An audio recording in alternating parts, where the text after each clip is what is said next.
Welcome to HTM On the Line. I'm your host, Bryant Hawkins Sr. In this episode, we're joined by Andrea Brainard, Senior Director at Children's Health in Dallas, Texas, who brings over 25 years of expertise in the healthcare technology management industry. From her initial steps as a biomed tech to her influential role as a senior leader, Andrea embodies a leadership philosophy rooted in trust and empowerment, demonstrating its pivotal role in fostering team development and learning. Our conversation explores the challenges and triumphs within the HTM field, from enhancing team dynamics to addressing critical issues like cybersecurity and the ongoing technician shortage in healthcare technology management. Stay tuned for an insightful episode with Andrea Brainard.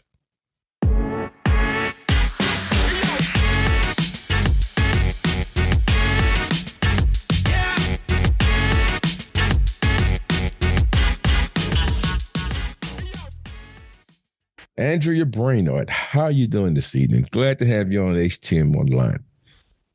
Thanks for having me, Bryant. Good to talk to you. Yeah, finally, we get to get on the podcast. We talk a lot. We see each other in person, but this is, to me, long overdue. I'm glad you've given me this chance. You know, you've been on other people's shows. I won't say I won't say no names, but Chase. Well, thank you for having me. It's an honor. Thank you. Right. We kind of both have something in common. We both work for children's hospitals, so I think we can have a great conversation because we see the same environment every day. Mm-hmm. Yeah. But before we get going, why don't you introduce yourself to the ones that may not know who you are, but just give us a little background on you. You don't have to go into no deep 30-minute. I know you can go a long time. You've been doing this a while, but just give us a brief background of yourself. Yeah. All right. Andrea Brainard. I'm the Senior Director at Children's Health in Dallas. I've been with the company for going on 21 years this year. Been in the HTM community. I'm going to date myself here. Almost 30 years now.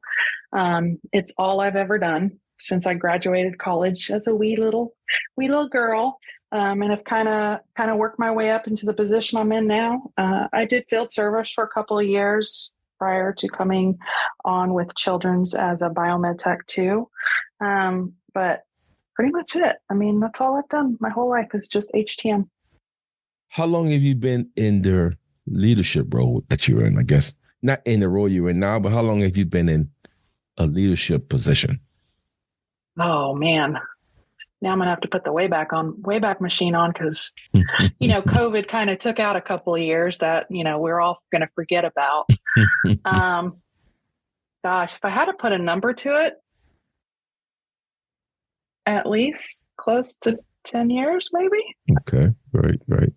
So if not, I'm going to have to look on my LinkedIn profile because that's where all the stats and dates are. 10 years feeling like 31 years, huh? Right. It all runs together. Hey, there you go. Now, how would you define Andrea's leadership style if you had to put it into words? Oh, that's a tough one. I try to stay hands off for the most part. I don't hover. I don't micromanage. I want people to grow and learn, but I want to kind of do it. Not that I'm not engaged. I am very engaged with my leaders, but I don't like to hover. My leaders know when they come to me that I'm going to provide them with the guidance or whatever they need.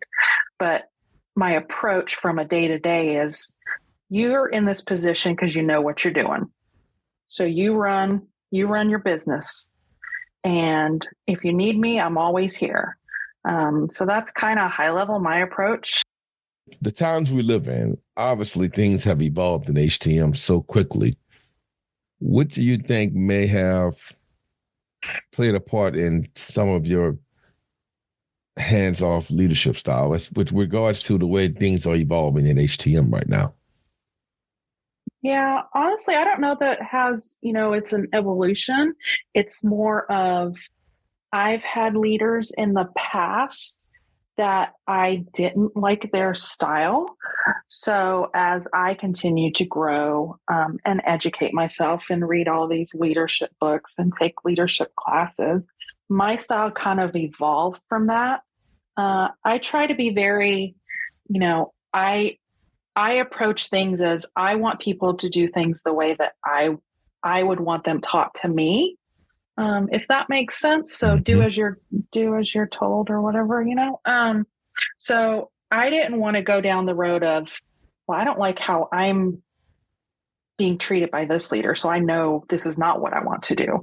So that's kind of how my style has evolved over the years, is just what would I like and how do I think people learn best? And we have these conversations in our leadership huddles about, hey, what do you need?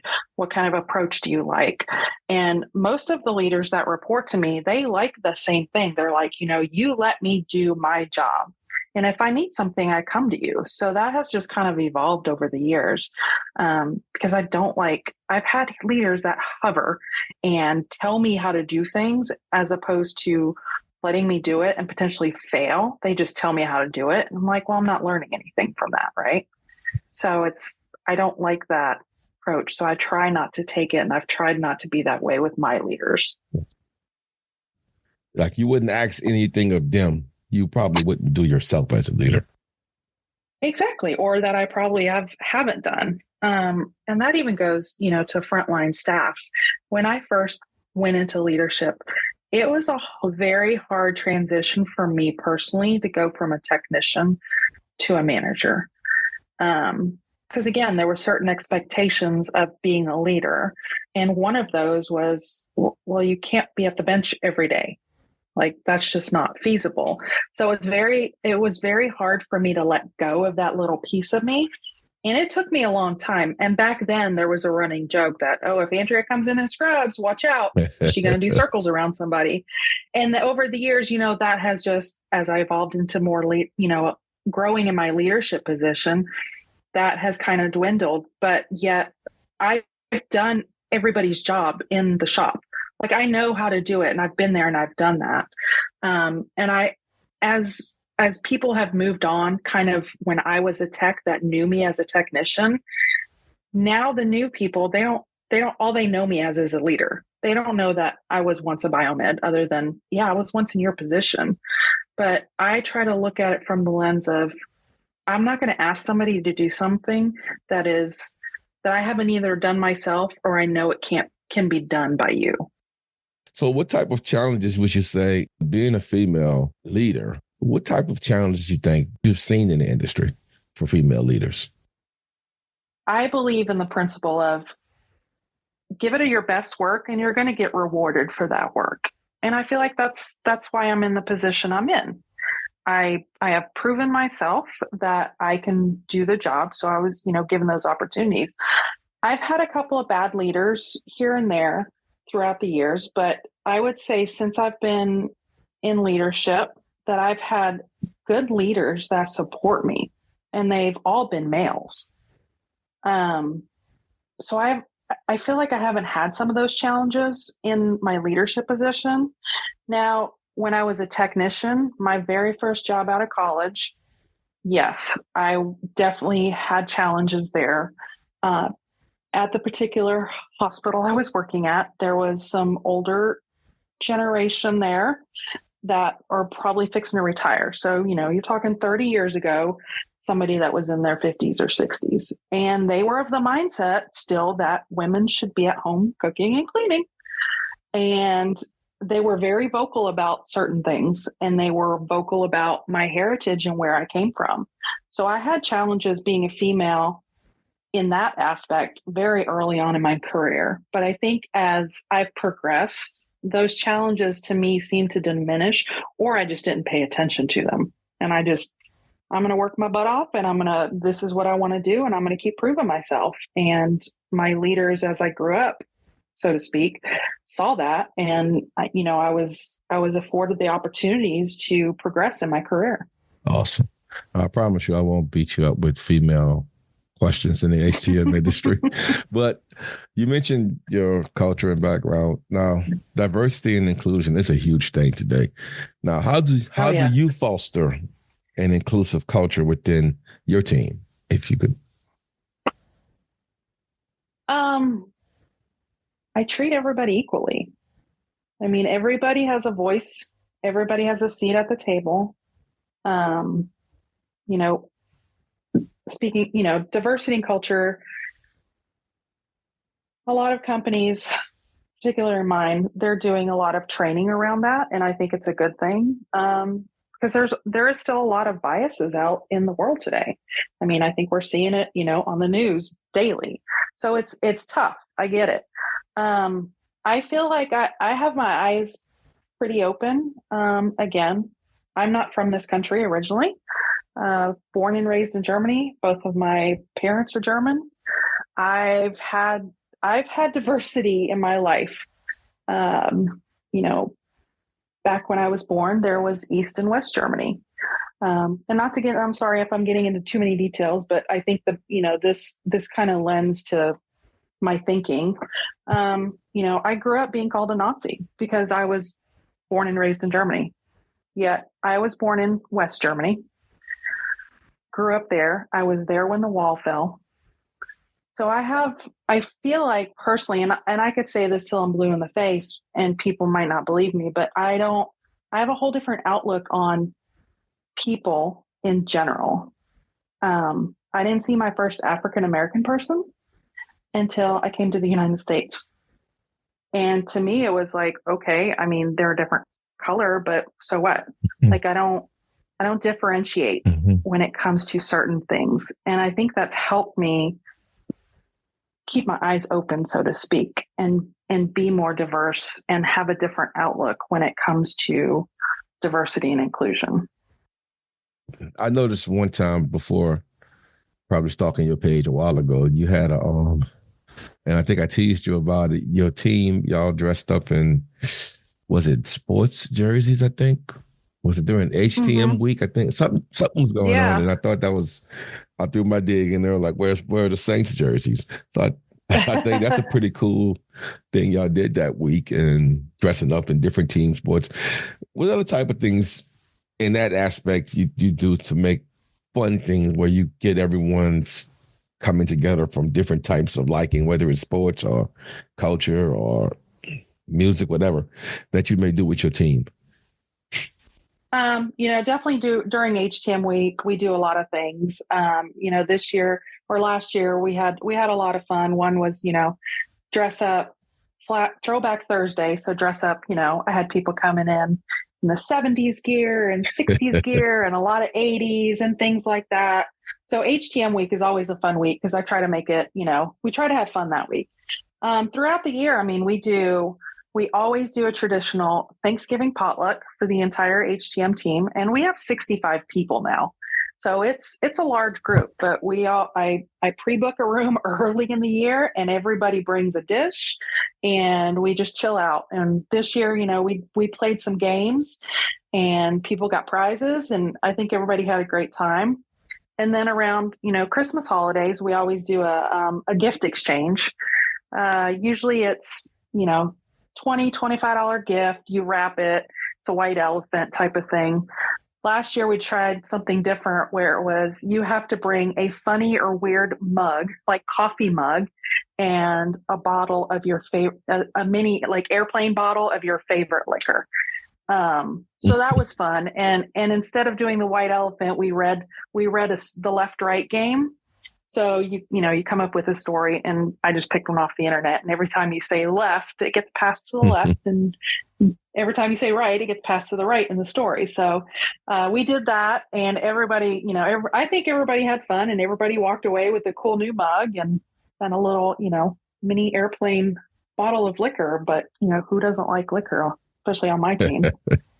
Me and you constantly run into each other at the trade shows, and obviously the reason we go to the trade shows so we can stay with whatever the latest things happening in our industry. So just I'm gonna ask you this question. How do you stay ahead of this industry that's changing so much with regards to technology trends? How do you stay ahead of that with you and your team? You know, cybersecurity is a big one right now. It's on the forefront.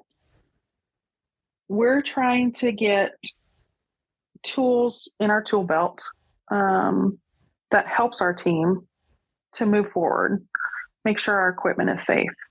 I subscribe to, all the newsletters and all the blogs and everything that comes out. And I just try to, on my way home from work, or if I don't have a meeting and I'm just doing emails, I turn on a podcast and just try to educate myself. And then I usually share that with my team, especially if it's something important. Not everything because then it's overload for them. It's like, oh, why are you sending me this other thing? But there's always hot topics that come up and we talk about those. The HTM manager currently does weekly huddles. And if there's something that is of note, I communicate that to him and he communicates it to the team. Most recently I got a email forwarded to me from one of the biomed group's directors that I'm on for all the children's hospitals about a cybersecurity attack. Hey, just FYI, so-and-so got hacked, just sharing is caring.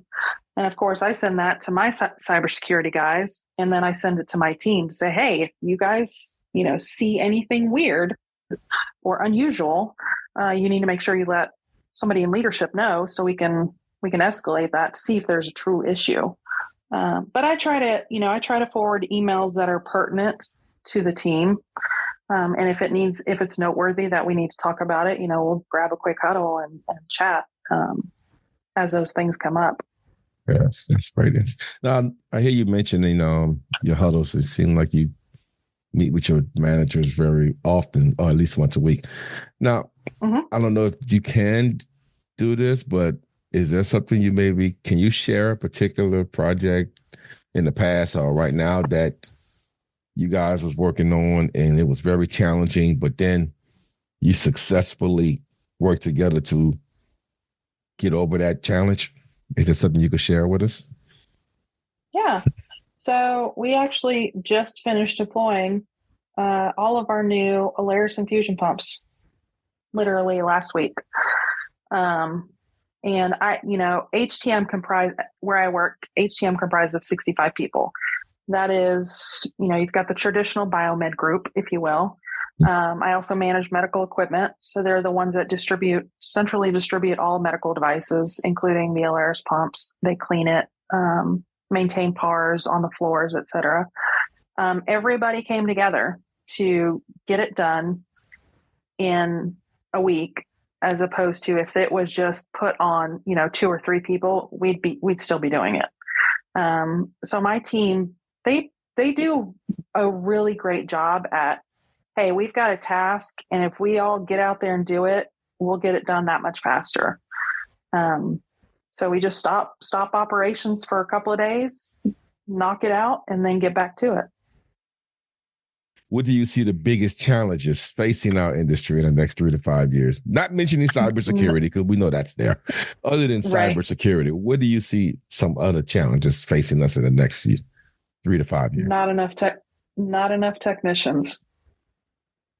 I mean, I think it's something we're already seeing. COVID kind of exasperated that as everybody, the older generation decided, oh, I'm just going to go ahead and retire. But I think that's going to be a huge challenge. We don't have enough students coming out of some of these colleges. Technicians are getting harder to find in larger metropolitan areas like DFW, where I'm at. Everybody's vying for the same positions. So if somebody leaves, it's probably because another hospital is paying them a little bit more. And I think that's a huge issue. We've got to get this industry out in the forefront. There's still people that have no clue what we do. I got an article the other day about the top 100 jobs you've never heard of.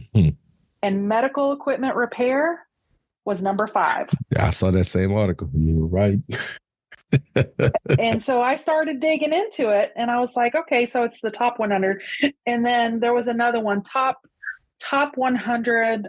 Now I can't remember. I don't know if it was the best paid or jobs or something, but on that list, medical equipment repairer was 26. Mm-hmm. I do feel like we've always been underpaid in general. I won't say what I was making 30 years ago. It's a crazy. But I mean, the exponential increase in starting pay is ridiculous. It's crazy. We're still underpaid compared to some of our like IT counterparts when we've got compliance and regulatory requirements that we have to abide by.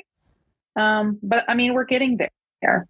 But the shortage of technicians and trying to figure out how do we get more people to know about this?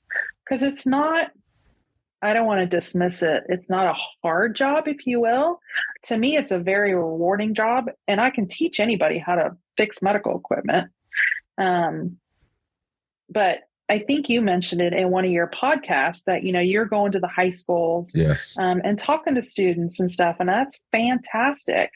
And we need more of that. But I almost feel like sometimes in some of the high schools, by the time they're, sophomores, juniors, some of these kids already know what they want to do, and they've got their minds made up. My kid's a freshman. He knows exactly what he wants to do when he graduates. And I'm like, that's fantastic, because I can tell you when I graduated high school, I had no clue what I wanted to do. Yeah, they have both resources and things, I think, to help them. But I'm going to tell you this much. What you mentioned is exactly true. And that's the reason I go to the high schools. And for some of those kids, for the ones that know what they want to do, I guess it depends on the high schools you go to. Yeah. Because I go to some high schools, they'll tell me they know what they want to do. I'm like, oh, that's great. So sure. I asked them the next question. I said, well, how many credits do you need to obtain what you want to go do in college? I don't know. What school teaches what you want to do? I don't know how much it's going to cost.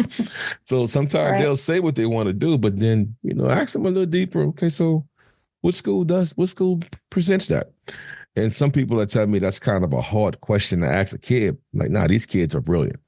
They can go on that internet and find any and everything. So they can figure out that part too, I said. And I just think with our industry, seniors are almost too late. You got to catch them as freshmen. I think even in middle school, by the time elementary, I mean, if you put it on their mind, well, elementary, we need to catch them. We need some older ones. We can't wait till we can't start 15 years, hopefully, to get there. But, right. But if we catch them like ninth graders and they see you every year, that's what it's going to take. Not just a few people. It's going to take all of us, because that's the only way we're going to have to invest in our industry, because it's a great industry. Like you said, it's not challenging.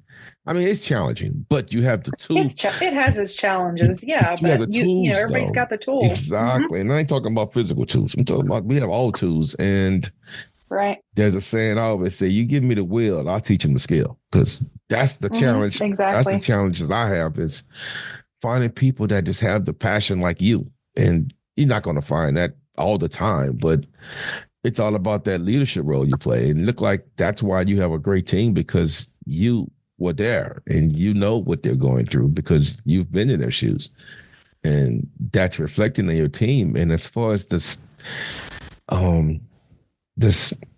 challenge with staffing, like you mentioned, these young kids could fix that so quick. We just gotta get to them. Well, and I think a piece of that too is hitting some of the parents too. Yes. Jewel and I talked about this a while back. It's like, let's think outside of the box. It's like we need to talk to the parents, because and the other one was the underserved community, right? The ones that can't afford to go to a 4-year college. I think my degree cost me $8,000. I mean, that's nothing. Some of the 2-year colleges, biomed programs, they're less than $10,000 easily in today's world. And it's like, well, what do we hit? We've got to hit those try to hit those specialized pockets where it's like, hey, look, here's an affordable degree. And here's what you get back on your investment day one out of college. Like, we have those numbers. Absolutely. And, get those parents to kind of help us push, like, hey, here's this career field that is an excellent return on your investment as soon as you get out. And in today's society, like, you're going to get a job. There's so many jobs open across the country. I'm going to ask you this one here, just like a personal question. Oh, boy. If you had to reflect on your career, because it's been a couple of decades there, I won't say triple, but it was a couple. What are you most proud of? Going back to school and finishing my bachelor's degree. Awesome. I got my associate's degree. I started working. I had my kid a little later in life, tried to go back to school when I had him. I couldn't do it. Everybody's like, oh, you're not gonna be able to do it. I'm like, sure I can. I can have a baby and go to school. No problem. Well, that didn't work out. Life happens, activities, school, etc. And then I was like, you know what? I've got to put my foot down and finish this. If not for me, to show my son that his mom is going to finish her degree and is going to get that. And I wanted to do it for me and my family, not for anybody else, not because I needed it for my position by any means. So I talked to my husband. I said, look, I'm going to need you to handle the night stuff so I can sit down and do my schoolwork every night. And I did it for about it. I only needed a couple more credits. So I think it was a year and a half, 2 years. And everybody was able to see me walk across that stage. And that was awesome. Now, no doubt, for you to accomplish goals, someone had to bring you there. We can't do anything on our own. Do you have a mentor that maybe shaped your career or helped you get to where you are? I've had a lot of mentors over the years. Mm-hmm. I don't know that I can pick out any one particular person. I think as I've grown, mm-hmm. The mentors that I've had in my life have shaped me to get to that next part. Yes. To get to that next, if I'm going from a technician to a manager to director, et cetera. I think each person has helped me at that time kind of mentor me to get to that next phase of my career. Okay, since you said that there's been multiple mentors that helped you, how do you approach mentorship then, as far as in the HTM industry? How do you go about now being all the experience you have? You are now in the position to be part of a mentorship for someone. So how do you approach that? Right. I would love to be a mentor to others. When I go to conferences, I say, hey, if you ever want to talk, if you ever have any questions, whatever, formal or informal, always reach out. Some people do, some people don't. I'm part of Amy's mentorship program. Sorry. And I've had 2 mentees through that. And that was fun. I get excited when I get to talk about biomed. I get excited about, teaching the younger generation and trying to figure out what, do they want to go into a specialty? Do they want to work for an ISO, OEM, for the hospital? And try to help them think through that and not just automatically, oh, I'm going to work for a hospital. Well, no, you have other choices. There's many other choices that you can do. So I like being a mentor. And I try to be open about it. And sometimes I have people that reach out and sometimes I don't. And that's okay. That's awesome. And I'm going to tell you something, Andrea.